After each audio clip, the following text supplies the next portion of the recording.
Social மீடியாவை on பண்ணாவே Epstein file எல்லா இடத்துலையும் இதுதான் பற்றி பேசுறாங்க. அப்படி என்னதான் இருக்குன்னு பார்த்தா அவன் பெரிய கிரிமினல். ஆனாலும் அவன் இறந்து போய் எத்தனை வருஷம் ஆகுது, இப்போ ஏன் அந்த ஃபைலை ஓப்பன் பண்ணியிருக்காங்கன்னா ட்ரம்ப்னால தான். ஏன்னா ட்ரம்ப் கோபத்தில் அந்த ஃபைலை ஓப்பன் பண்ணி விட்டுருக்கான். ஏன்னா இந்தியா யூரோப்போட சைன் பண்ணியிருக்காங்கன்னு 27 நாடுகளை பற்றி நான் ஒரு வீடியோ பண்ணியிருந்தேன். ஆனால் அது அவங்களுக்கு பிடிக்காம இப்போ திரும்பவும் நம்ம பிரதமர் மோடி திரும்பவும் அமெரிக்காவோட ட்ரம்போட சேர்ந்து சைன் பண்ணியிருக்காரு.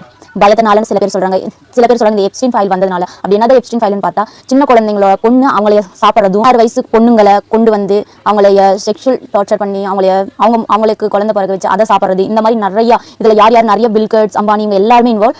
அதில் அமெரிக்காவில் இருக்க நிறைய பெரிய பொலிட்டிக்ஸ் அவங்களும் நம்ம இந்தியாவில் நம்ம பிரதமர் மோடியோட நேம் வந்திருக்குன்னு சொல்கிறாங்க. அது உண்மையா இல்லையான்னு தெரியல.